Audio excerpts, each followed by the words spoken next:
Amém. Abra sua Bíblia comigo, Efésios capítulo 5. A minha recompensa é tua glória, vive em mim. A minha recompensa é tua glória, vive em mim. Oh Espírito de Deus,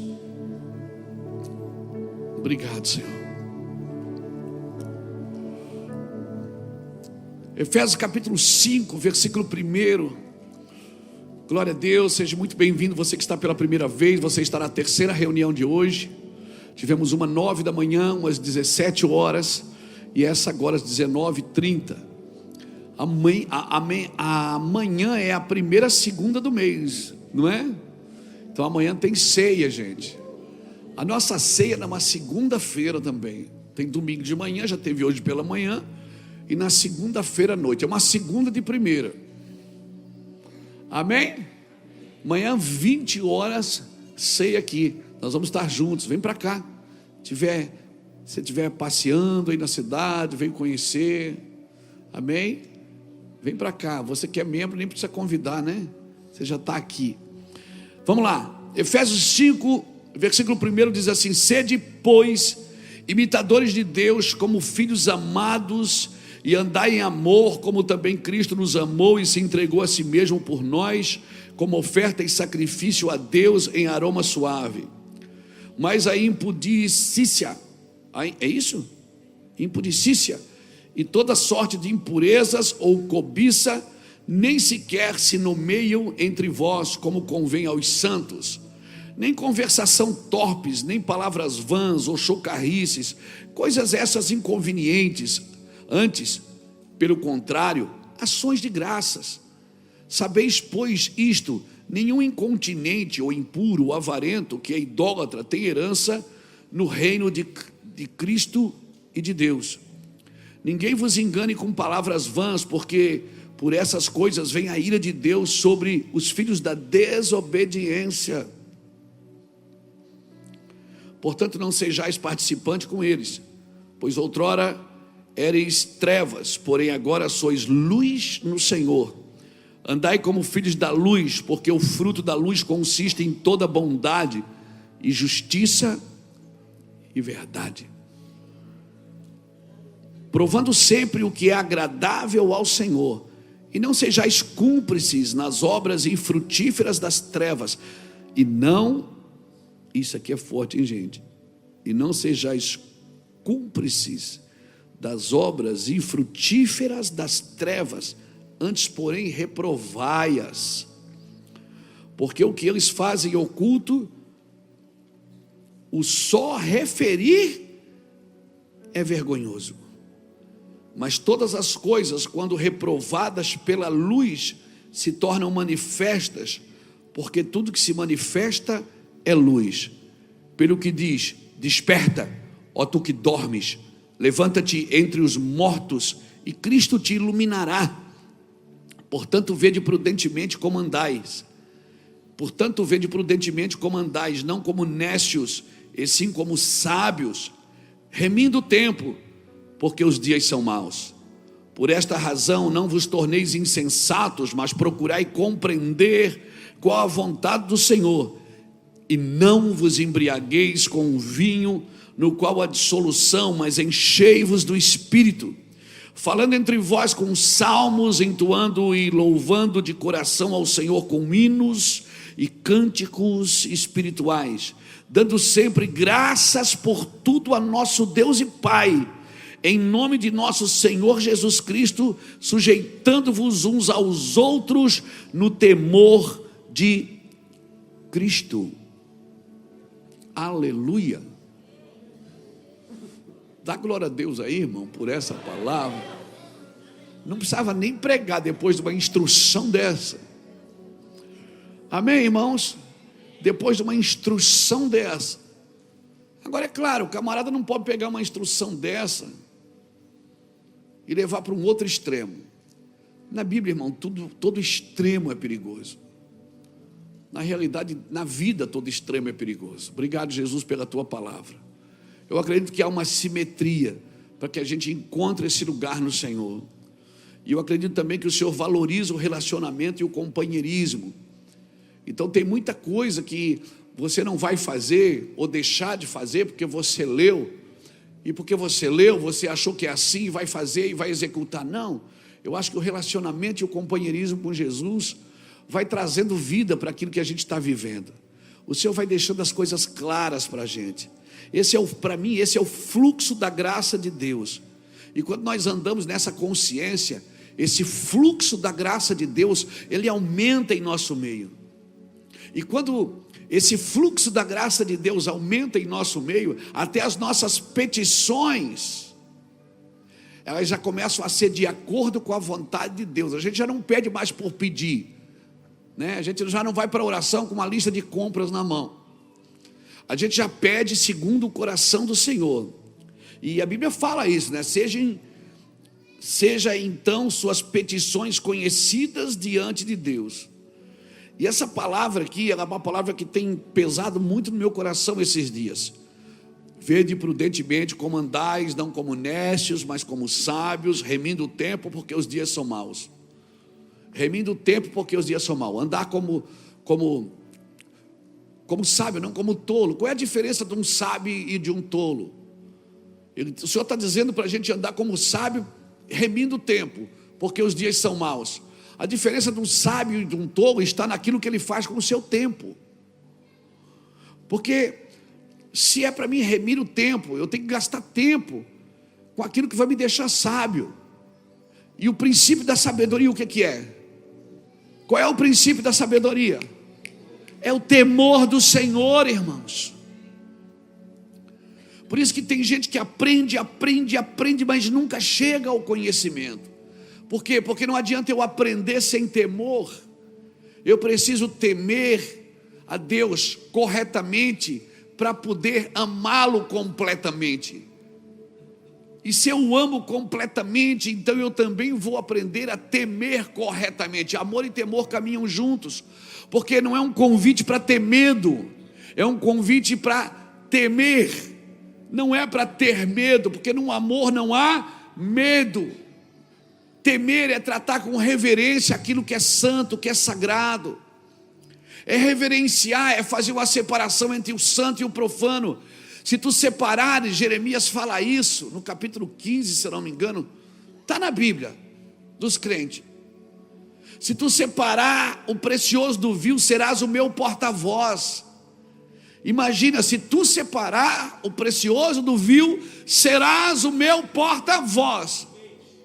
Deus não está dizendo que se você viver junto com o precioso, com o vil, então, talvez você não deixe de ser salvo, porque a salvação é pela graça. Mas para ser porta-voz, precisa separar sim. Para ser alguém que vai representar, uma salva de palmas para os nossos irmãos da mídia. Aleluia. Oh, aleluia. Que não são os midianitas. E são da mídia, mas não são midianitas. Aleluia. Olha ali, portanto assim diz o Senhor, se tu te arrependeres, eu te farei voltar e estarás diante de mim. Se apartares o precioso do vil, serás a minha boca, e eles se tornarão a ti, mas tu não passarás para o lado deles. Sabe, Deus está dizendo, se você aprendeu a separar o precioso do vil, você pode andar no meio do problema e não se tornar o problema. Você pode andar no meio do caos, no meio do pecado, com pessoas que vivem em pecado. Ah, mas eu não vou visitar meus parentes porque agora eu sou crente. Não, agora que você precisa ir. Mas primeiro você precisa desse lugar. Se arrepender, voltar ao Senhor, separar o precioso do vil. Amém? Tem gente que foi evangelizar nas boates e não voltou mais, irmão. Tem gente que foi evangelizada à noite e ficou. Estava pronto ou não estava? Não estava. Não estava preparado. Eu não posso romper. Eu não posso ir lá tentar romper as trevas se eu ainda estou em trevas. Amém, irmãos? Eu preciso estar na luz, porque acende a luz, as trevas são dissipadas. Mas se eu estou em trevas, eu não tenho autoridade para andar para ir em trevas. Vou lá evangelizar. Chega lá evangelizado, e o que é que o Senhor está dizendo? Eles se tornarão a ti, mas tu não passarás para o lado deles. Pode ir, pode ir lá evangelizar. Eles vão vir para o seu lado, mas você não vai para o lado deles. Amém? Não tenha medo de entrar em alguns lugares. Aí o cara diz assim, mas aquele irmão era uma bênção. Depois que ele foi para a política, ele desviou. Não, irmão, ele sempre foi desviado, só não aparecia. Aquele irmão era uma bênção, depois que enriqueceu, desviou. Não, irmão, o dinheiro não desvia ninguém, só revela quem a pessoa sempre foi. A posição só revela. Tem gente que é uma bênção, dá um título para ela, já era. Sai pisando e massacrando todo mundo. Tem pessoas que não tinham nada. Não tinham nada. De repente Deus começa a prosperar. Ela tem um pouquinho de recurso, começa a pisar em todo mundo. Então foi a riqueza que desviou ela? Foi o poder que desviou ela? Foi a posição que desviou ela? Não. Só revelou quem estava ali dentro. Porque se você se arrepende, irmão, eu te farei voltar. Estarás diante de mim. Se tu separares o precioso do vil. Sabe o que é vil, irmão? Aquilo que é iníquo. Aquilo que não pode sentar na sua mesa. Aquilo que não pode estar diante de você. Então, portanto, não vos torneis insensatos, Paulo está dizendo, mas procurai compreender qual é a vontade do Senhor, e não vos embriagueis com vinho onde há contenda, mas enchei-vos do Espírito. Por que Paulo fala isso no versículo 18? Porque Babilônia, irmão, abre lá, bota aí para mim, Jeremias capítulo 51, versículo 6. A Bíblia diz que Babilônia embriagou as nações com o seu vinho. Fugi do meio da Babilônia, e cada um salve a sua vida. Não pereçais na sua maldade, porque é tempo da vingança do Senhor. Ele lhe dará a sua paga. A Babilônia era um copo de ouro na mão do Senhor, o qual embriagava a toda a terra do seu vinho. Beberam as nações, por isso enlouqueceram. Repentinamente caiu Babilônia e ficou arruinada. Lamentai por ela, tomai bálsamo para a sua ferida, porventura sarará? Queríamos curar Babilônia, ela porém não sarou. Deixai-a, e cada um vá para a sua terra, porque o seu juízo chega até os céus e se eleva até as mais altas nuvens. Babilônia não tem cura. A Bíblia diz que a Babilônia entorpeceu as nações com o seu vinho, com a sua cultura, com a sua forma de trabalho, intelectualizando a fé. Eu sempre digo isso, a fé não é burra, mas a fé, irmãos, ela não pode ser intelectualizada, porque a fé é uma loucura. As nações embriagaram com o seu vinho, por isso Paulo disse, não vos embriagueis com vinho onde há contendas, vocês vão enlouquecer, se vocês ficarem presos nos ensinos de Babilônia. E o que é Babilônia? Babilônia é tudo aquilo que governa sem o padrão de Deus. Babilônia é todo o princípio, toda a forma governamental da terra. Quando a Bíblia diz que Deus odeia o mundo, Deus não odeia a criação, Deus odeia o sistema, porque o sistema é babilônico. O sistema é babilônico, irmãos. E já viu que Deus não tira ninguém de Babilônia? Ele tira do Egito. Do Egito ele foi buscar o povo, mas da Babilônia ele diz, foge daí. Ele disse, você quer ser um homem sábio, quer ser um homem inteligente, quer ser um bom homem de negócios? Não ande no sistema da Babilônia. Você tem uma mente que você precisa ser cheia do Espírito Santo. Sua mente precisa ser cheia do Espírito de Deus. É isso que ele está dizendo, ela não pode ser curada. Não adianta você, eu vou lá, porque eu vou entrar na política, eu vou curar a política. Não vai. Vai, Lapa, não vai. Minhas conversas com o pastor Lapa, quando ele era vereador, quando ele foi candidato a vice-prefeito de Itajaí, minhas conversas com o Lapa, e daí Lapa, ele disse, Luiz, Só Jesus, não tem o que fazer. O que a gente tem que fazer é poder servir as pessoas. Porque o sistema é podre. Por isso que todo o governo, todos os reis da terra se dobrarão um dia diante do Senhor. Você vai olhar, Alexandre o Grande vai estar lá naquele dia. Hitler vai estar lá naquele dia. Lenin vai estar lá naquele dia. Mussolini vai estar lá naquele dia. E todos os homens que usaram da massa para fazer do seu jeito, sem os princípios de Deus. Todo o governo da terra que não usa os princípios de Deus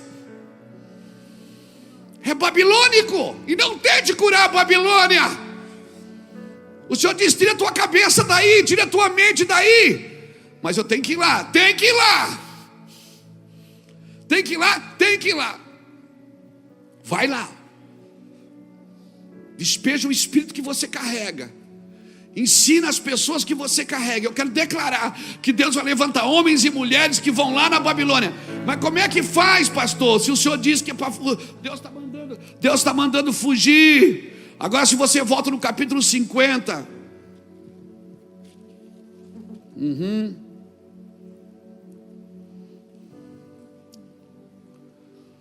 Deixa eu ver onde é que está aqui. Não, é capítulo 50, versículo 14 e 15. Olha aqui. E bom que a escola adventista está aqui hoje, porque eles contribuem bastante para isso, para a gente enviar pessoas para a Babilônia com a cabeça correta e o coração correto em Deus, pondo vós em ordem de batalha em redor contra a Babilônia. Todos vós que manejais o arco, atirai-lhes, não poupeis as flechas, porque ela pecou contra o Senhor. Gritai contra ela, rodeando-a. Ela já se rendeu, cairão-lhe os baluartes, estão em terra os seus muros. Pois esta é a vingança do Senhor, vingai-vos dela, fazei-lhes a ela o que ela o fez. O que é que diz o versículo 14? Bota ali o 14 de novo. O que é para fazer com a Babilônia? É para rodear ela. É para fazer o quê? Rodear. E para lançar o que nela? Quem são as flechas na mão do valente? Quem são? Quem são as flechas na mão do valente? Você não pode esconder os seus filhos em casa achando que eles vão ser livres do mundo. Você tem que prepará-los com o Espírito de Deus, com a glória de Deus, com a unção de Deus, e dizer para os meninos: vai jogar bola, se torne alguém lá diferente. Vai fazer negócio, Tiago, se torne alguém lá diferente. Vá para a política, se torne alguém lá diferente.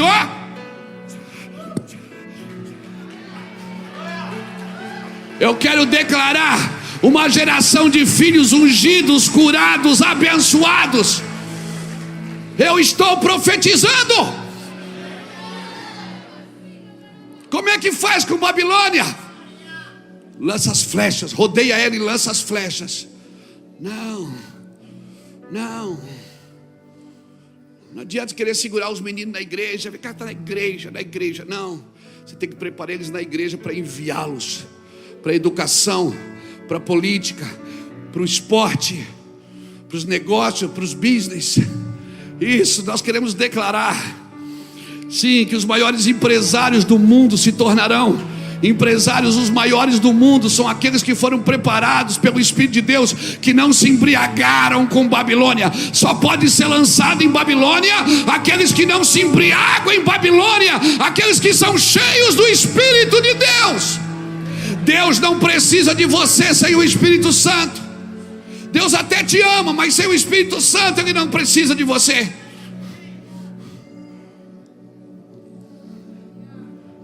Não tenha medo de Babilônia. Quando Ele diz para fugir dela, para tirar a cabeça de Babilônia, tira a cabeça de Babilônia. E a Babilônia tem um fato interessante.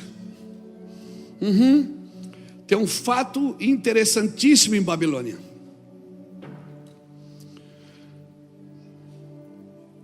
Que na Babilônia nasceu as sinagogas. O povo que foi levado cativo, o povo de Deus de Israel que foi levado cativo para a Babilônia. Chegou lá, o rei da Babilônia permitiu eles fazerem a sinagoga. Então você ia na sinagoga, Mas só que na sinagoga eles tinham cânticos, eles liam as escrituras, a Torá. Só que na sinagoga não podia matar animal, não tinha sangue, não tinha sacrifício na sinagoga. E foi em Babilônia que eles aprenderam a negociar.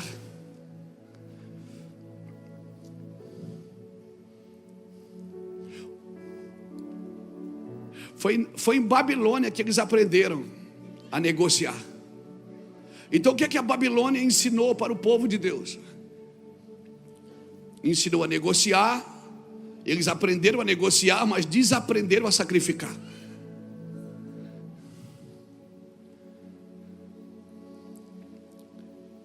E tem um texto lá em Ezequiel 28 que fala de uma simbologia sobre a queda de Lúcifer, que diz que ele caiu pela multiplicação dos seus comércios. Então Babilônia, ela vai te ensinar muita coisa que aparentemente parece ser boa, mas se você não tiver o Espírito governando a sua mente, governando o seu coração, as suas intenções, é bem provável que você se perderá e se lambuzará com as riquezas de Babilônia. Deus não tem problema de levar pessoas para a Babilônia. Deus não tem problema de você se tornar uma grande voz em meio de Babilônia. Só que a Babilônia tem esse projeto contra você. Ela vai te ensinar a negociar, mas vai tirar de você aquele princípio do sacrifício, da vida sacrificial. Na Babilônia não tinha sacrifício, não tinha sacrifício, não tinha sangue. Não tinha sangue, não tinha remissão. Você está entendendo? Eu estou forçando um pouquinho a barra? Não, é só para trazer um pouco de clareza. Quando Paulo ensina aos Efésios, no capítulo 5, ele diz, no versículo 18, não vos embriagueis com vinho. Aí tem o cara no púlpito que vai e diz, você não pode tomar uma taça de vinho que vai para o inferno. Não é isso que a Bíblia está dizendo. Tem uns que não podem mesmo. Não deve mesmo. Por quê? Porque bebia para ficar bêbado. Então não bebe mais, por favor. Não estraga a sua vida. Você já perdeu tudo na vida porque bebia. Por que vai arriscar de novo? Não come nem bombom que tem licor dentro. Por quê? Porque você já teve problema nessa área. Amém? Sansão matou um leão, não matou? Rasgou o leão no meio. Quando ele voltou, o que é que tinha dentro do leão? Mel. O que é que ele fez com o mel? Comeu. Deixa eu te dar um conselho. Não volte para comer mel de leão que você já matou. Não volte para comer mel de coisas que você já resolveu na sua vida. Você tinha problema com imoralidade? Não assista aqueles filmes picantes. Você tinha problema com pornografia? Não assiste, por quê? Porque você foi livre, você foi liberto. Está entendendo, amigo? Está entendendo? Não anda. Porque como é que você vai ser porta-voz em Babilônia, cara? Você tem que estar livre de tudo. Soltão, amém? Por quê? Porque Deus quer te levar lá em Babilônia. E você não pode negociar com Babilônia princípios e valores. Você não pode dever nada na Babilônia, não pode ficar uma moeda. Amém? Porque quando Deus tira o seu povo, até a unha, ele diz, Moisés disse, não vai ficar uma unha no Egito. Quem quis ficar em Babilônia e não voltou para restaurar,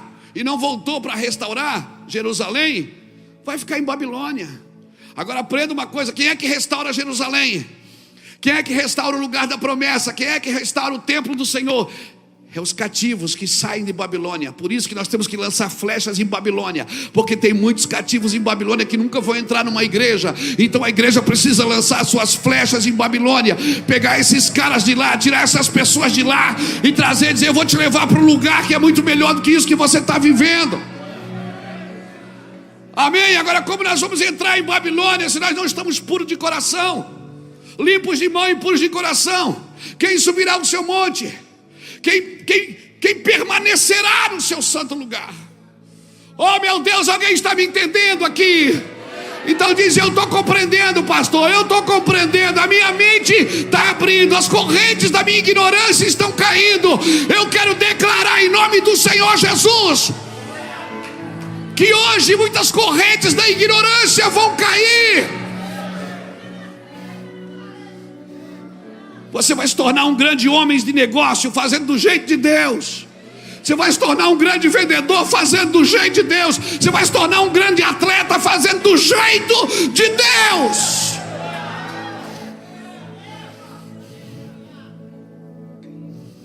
Tem um jeito de fazer, é o jeito de Deus. Tem uma forma de fazer, é a forma de Deus. Deus tem um jeito singular de fazer.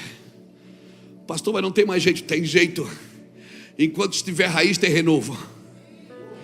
Enquanto tiver raiz, tem renovo. É só plantar de novo. Ele é a raiz e sempre haverá um renovo a partir dele. Pastor, eu não sabia disso. Você não sabia disso, mas agora você sabe. E se você sabe,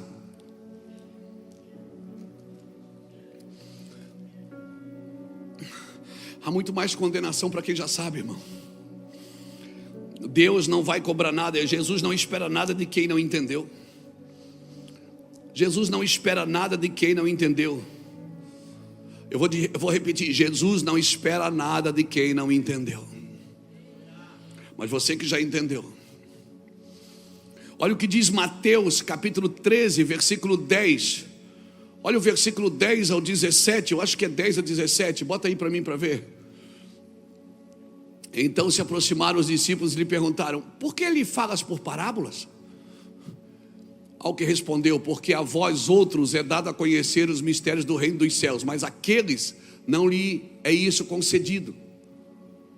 Pois ao que tem se lhe dará e terá em abundância, mas ao que não tem, até o que tem lhe será tirado.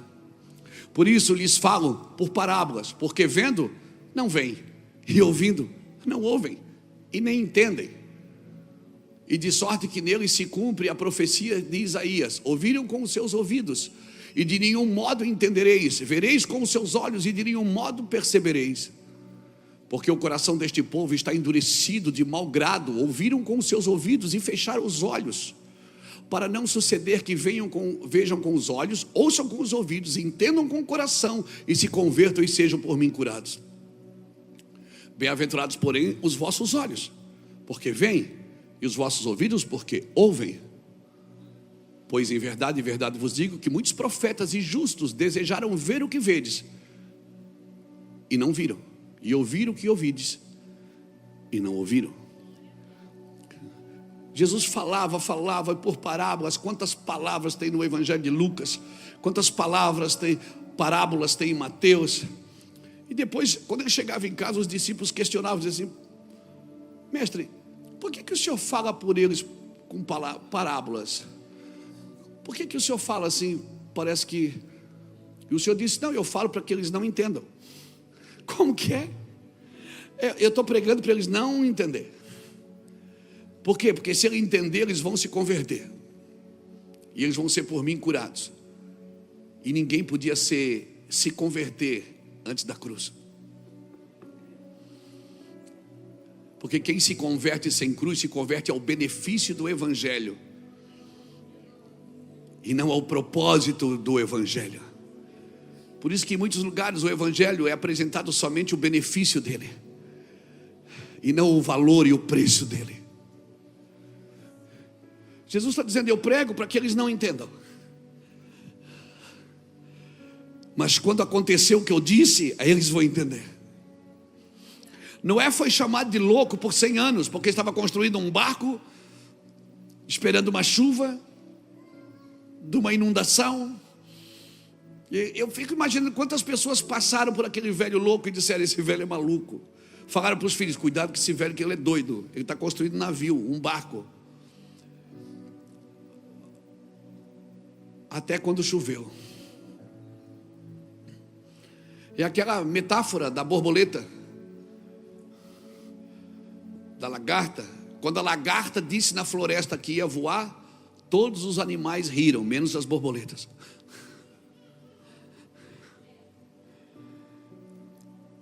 Sabe, você é chamado de louco até chegar o dia.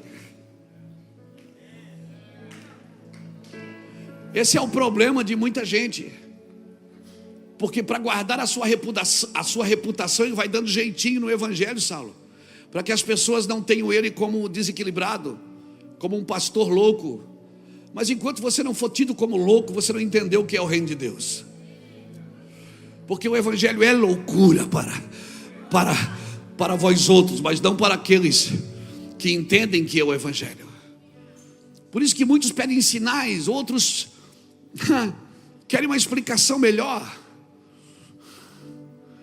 Eu sou bombardeado na internet com perguntas. Pastor, eu não entendi. A pessoa quer crer só depois que entende. E o Senhor diz: o que eu faço agora tu não entendes, mas tu tens que entender depois. Você quer ter que entender para crer. Quando Deus diz, você não vai entender. Você quer compreender tudo. Assim como tu não sabes o caminho do vento, nem como se formam os ossos no ventre de uma mulher grávida, assim tu não sabes a obra de Deus que faz todas as coisas. Por isso de manhã semeia a tua semente, de tarde não retires a tua mão, porque tu não sabes qual que vai prosperar, se essa ou aquela. Marcos 4:26, o reino dos céus é semelhante a um homem que lança semente na terra e vai dormir, não sabendo ele como a terra por si mesmo frutifica. Primeiro a erva, depois a espiga e por último o grão cheio na espiga. Você quer compreender tudo, cara, você não vai compreender. Por quê? Porque Deus quer que você creia para compreender, não que compreenda para crer. Porque não há fé nisso.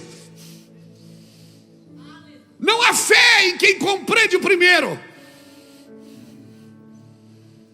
E sem fé é impossível agradar a Deus. É claro, muitos se aproveitam disso e ficam ludibriando as pessoas. Mas não é porque tem gente ludibriando pessoas que não há verdade no evangelho. Tem um jeito, irmãos. Jesus não espera. Sabe qual é o trabalho do diabo? É multiplicar a ignorância. O trabalho do diabo é tornar a pessoa ignorante. Para quê? Para que não resplandeça nela a luz do evangelho.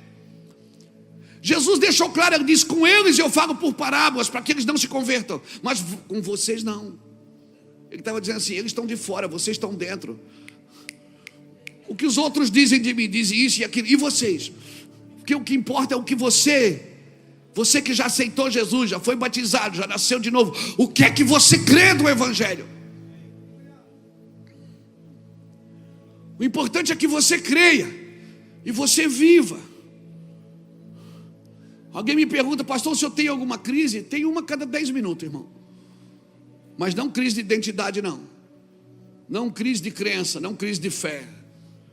É crise de já ter entendido algumas coisas e não achar em mim um coração correto para executar o que eu já entendo. Crise de muitas vezes ver que eu não estou de acordo com aquilo que Deus me falou. Crise de saber que eu poderia ser melhor para Deus. Eu poderia me dedicar mais ao Senhor. Eu poderia fazer coisas sobrenaturais. Eu poderia andar em lugares sobrenaturais. E às vezes Deus me dá uma verdade e eu olho em mim e não acho um coração adequado para viver aquela verdade. Então essa é a minha crise. Crise é vir aqui domingo à noite que nem um Hulk, pregar um evangelho poderoso e na segunda-feira ficar procurando em mim aquele cara que pregou domingo. E pensar: vou ligar para ele e orar por mim. Eu quero ser o Luiz de ontem, não o Luiz da segunda. Mas o poder de Deus se aperfeiçoa não no Luiz do domingo, mas no Luiz da segunda-feira. Quando eu aprendi isso, irmãos, eu nunca mais anulei a minha segunda-feira, a minha terça, a minha quarta, porque é naquele Luiz que o poder de Deus se aperfeiçoa. É aquele Luiz que muitas vezes quer desistir da vida, desistir de tudo, parar, ficar deitado, ficar na cama, num quarto escuro, dizendo: eu estou cheio de gente, cheio de crente, cheio disso, cheio daquilo. Eu não aguento mais viajar, eu estou cansado de olhar para a sua carne fraca, daí ainda pensando: meu Deus. Aí vai chegando sexta, vai chegando sábado. Dá saudade daquele cara do domingo, daquele cara das conferências, que as pessoas fazem fila para serem tocadas. Como eu queria viver só aquele cara. Como eu queria ser o homem das conferências, levar o Luiz Hermínio da conferência do final de semana para minha casa na segunda, terça e quarta. Quando o telefone começa a pipocar, quando as coisas começam a bater na porta, que você procura em você força e você não acha, você procura em você uma palavra e você não tem, aí você se sente injustiçado por Deus. Você acha que Deus está abençoando todo mundo, menos você. Você olha para o redor, parece que não tem mais amigo, parece que não tem mais ninguém. Mas é tudo mentira do diabo. Porque o poder de Deus não se aperfeiçoa na força do homem do domingo, ela se aperfeiçoa na fraqueza do cara da segunda-feira. Alguém está me entendendo aqui? Nos dias ruins é que você está fortalecido por Deus, porque nos dias bons você faz, você tira de letra. Mas no dia ruim, que você olha para você, você não vê futuro, você olha para você, você não vê saída, você diz, cara, Deus não vai poder mudar a minha vida. Eu vou abandonar tudo e vou fazer outra coisa. E Deus diz, cabeção, acorda, cabeção, persevere naquilo que eu te chamei. Mas não tem fruto, primeiro a erva, depois a espiga e por último o grão cheio na espiga. Mas a estação não dá fruto, mas a estação vai mudar. Aleluia! E você está procurando em você um homem adequado, uma mulher adequada. E Deus está dizendo, me procure. Eu sou adequado para o seu dia a dia. Eu sou alguém perfeito para você lidar o dia a dia. Amém, irmãos? Amém. Eu falei isso ontem aqui no Café de Pastores. Elias foi um homem que Deus usou, que orou. E quando ele orou, o fogo desceu. Houve terremotos, houve trovões, o monte tremeu, as colunas de fogo desceram sobre o altar que ele havia feito, foi sobrenatural. Mas quando ele está dentro de uma caverna, deprimido, triste, a Bíblia diz que Deus não estava no fogo, Deus não estava no trovão. Porque às vezes a gente está acostumado a ser usado por Deus de um jeito, e quando Deus vem falar com a gente acha que Deus vem do jeito que Deus usa a gente para os outros. Deus nunca vem para você do mesmo jeito que te usa para os outros. O Deus que vive em você é diferente do Deus que passa por você para alguém. O fogo, a glória, a unção, o poder que buscamos, ele passa por você para ministrar a vida de alguém. Mas quando Deus quer estar com você, quando Deus quer disciplinar você, discipular você, Ele não vem do mesmo jeito. Não, amigo, não vai ter fogo, não vai ter terremoto, não vai ter. Deus não vai tentar impressionar você para te ter. Ou Ele te tem por arrependimento, ou Ele te tem por renúncia, por entrega, ou você não vai conhecê-lo. E não adianta. O problema é que quando Deus está te usando para expulsar demônios e curar enfermos, os gritos funcionam. Receba, sai agora em nome, funciona tudo. Mas você não vai expulsar as mazelas da sua vida gritando. Elas só saem obedecendo. Não adianta botar a mão em nome de Jesus e eu repreendo. Você não repreende. Você só tem que obedecer. Eles vão sair. Porque o ímpio não permanece na congregação do justo. E o homem ímpio que está aí dentro, ele precisa sair. Ele precisa sair. Ele não pode habitar no mesmo lugar do que a glória de Deus. Amém? Então, irmãos, até hoje o que sustenta o império das trevas é a desobediência. Por isso Paulo vinha falando para os Efésios: olha, vocês sejam sensatos, não se embriaguem com vinho, cuidado com essas discussões tolas, essas coisas que não edificam, né? Essa vida que até pode estar entre os crentes. O que sustenta o império das trevas é a desobediência. Meu irmão, é uma coisa séria, mas eu preciso perguntar isso. Se você queria viver do seu jeito, por que você entregou sua vida para Jesus?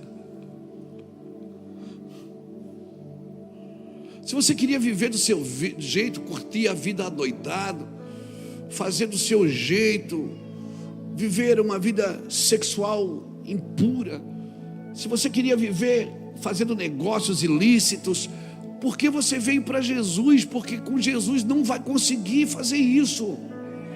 Você não vai dar continuidade. Se você queria viver do seu jeito, você não pode ter Jesus.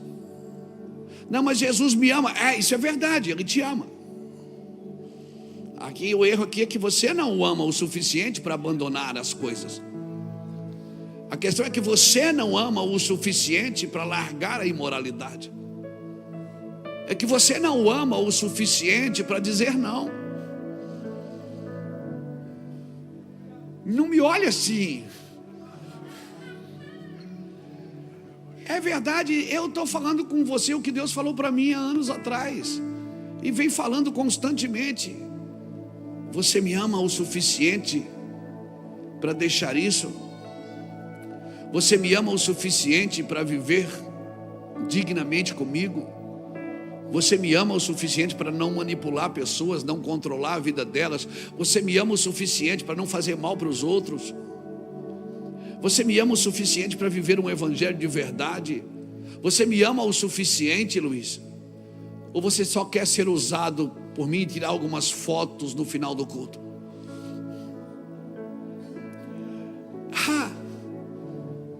Tem um jeito certo de fazer as coisas, irmãos. Paulo vem nos convidando, ele diz, não vos embriagueis com vinho onde há contenda, mas enchei-vos do Espírito, cantando, glorificando, exaltando. Irmão, Jesus não espera nada de quem não entendeu. Mas você que já está aqui dentro, você já entendeu, cara. E se você já entendeu, você só suja o pé se quiser. Pastor, é difícil, o diabo se levantou. Não foi o diabo que se levantou, foi você que se jogou. Porque o trabalho do diabo é se levantar contra tudo aquilo que é ungido de Deus. Mas os que são nascidos de Deus, a Bíblia diz que o maligno não lhe toca.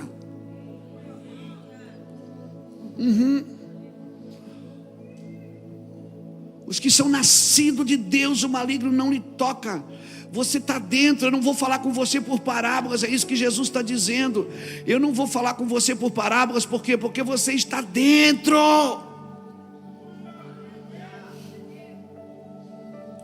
Porque quando ressuscita, Ele não apareceu para os de fora, Ele apareceu para os de dentro primeiro. E foi aos de dentro que Ele chamou para cuidar da igreja. Foi os de dentro que Ele chamou para sacrificar por Ele. Ele não cobra nada dos ímpios. Não adianta você ir para as praças gritar que Jesus está voltando e o ímpio vai sofrer. Não, irmãos.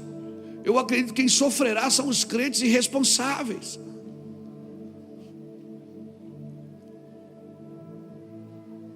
Não adianta você condenar os ímpios, condenar os gentios. Não adianta. É nós que precisamos acordar. Porque foi para nós que Jesus deu a responsabilidade de levar essa arca, de levar essa glória. Amém?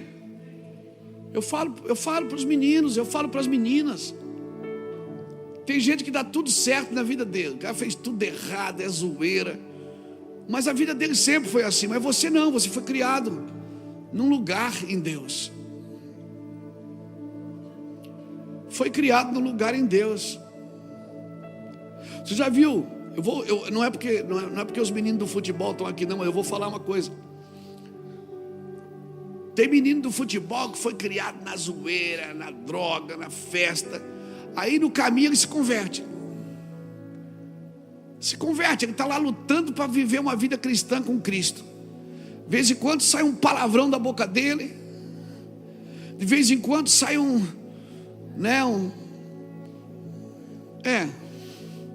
sai. Mas ele é ímpio. Ele está chegando, ele foi entrando. Mas você não, vocês foram criados na igreja. Vocês aprenderam o que é certo e o que é errado.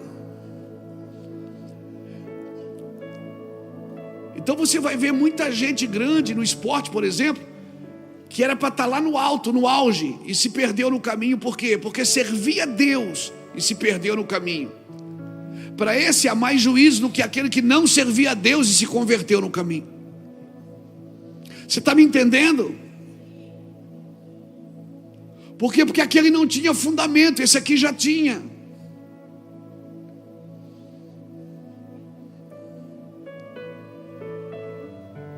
Então às vezes eu estou ligado, né? Estou ligado, estou assistindo às vezes o esporte, alguma coisa, e eu vejo ali, poxa, tem aquele jogador, o nosso jogador aqui do Brasil, que já era para ser bola de ouro umas 3 vezes. Mas por quê? Nasceu no evangelho, irmão, se perdeu no caminho, trocou o evangelho por zoeira.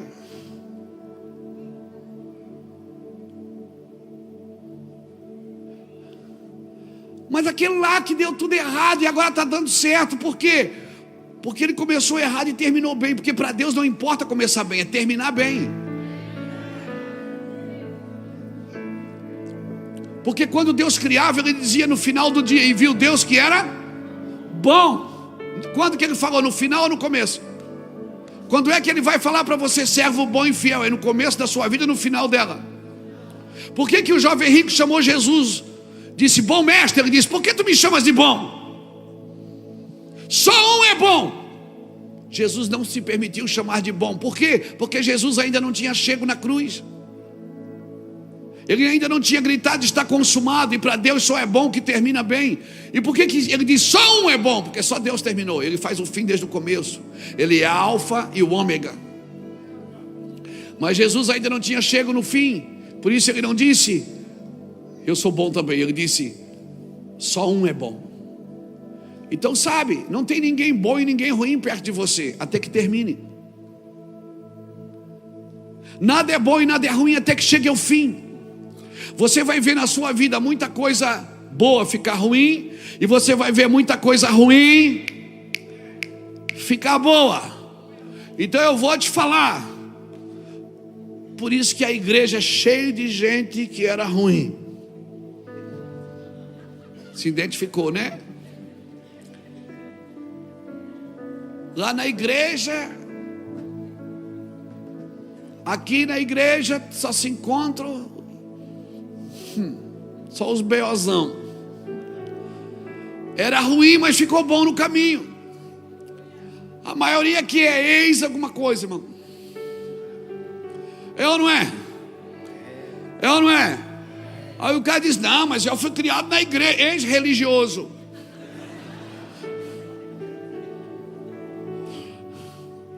Todo mundo é ex alguma coisa. Por isso que eu amo igreja. Porque se olhar para trás dá vontade de correr para frente. Só tem nóida, irmão. Quanto mais eu olho para trás, mais dá vontade de ir para frente. Aí fulano de tal pergunta, isso aí, fulano de tal está na tua igreja? Eu digo, tá aí. Eu digo, é verdade, era mesmo. Eu era. Amém. Só que agora, irmãos, a nossa vida tem que mudar para a gente chegar bem no fim. E não crie falsas linhas de chegada achando que já chegou, porque ainda não chegou. Amém? Aquele que chegar até o fim não chegou ainda, irmão. Então seja sensato, querido. Eu quero deixar essa palavra para o seu coração e para a sua vida.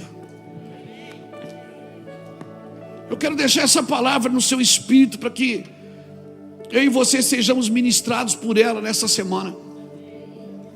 No que depender de você, irmão, muda as coisas. No que depender de você, bota algumas vírgulas. Não bota vírgula onde Deus já botou ponto final, mas também não bota ponto final onde Deus botou só uma vírgula. Amém, querido? Vai indo, vai mudando, vai fazendo, vai tirando uma coisa de cada vez. Vai mudando. Amém? Você recebe essa palavra? Você recebe essa palavra? Fica de pé comigo então.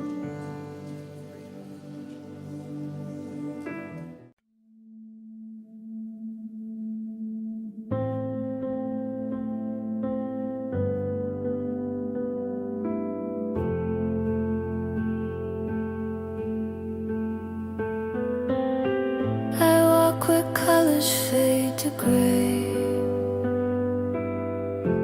Neon ghosts just drift away. My shadow hums a lullaby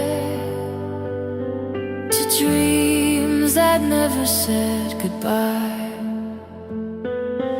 Whispers fall from open skies, echoing the tears in my eyes.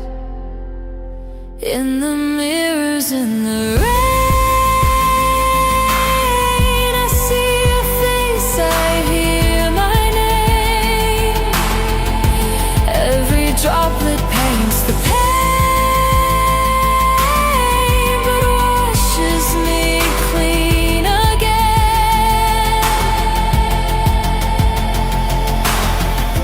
footsteps blur in silver light. The city breeze, it holds me tight. Windows weep like fragile glass, reflecting moments that won't pass. Every sound becomes a flame. Every silence knows my shame.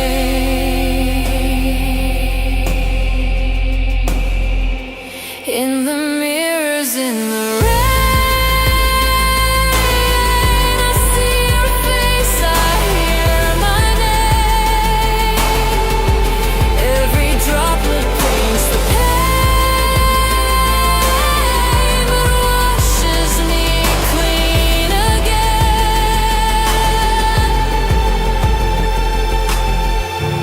Maybe love was just the storm that taught my heart to be reborn.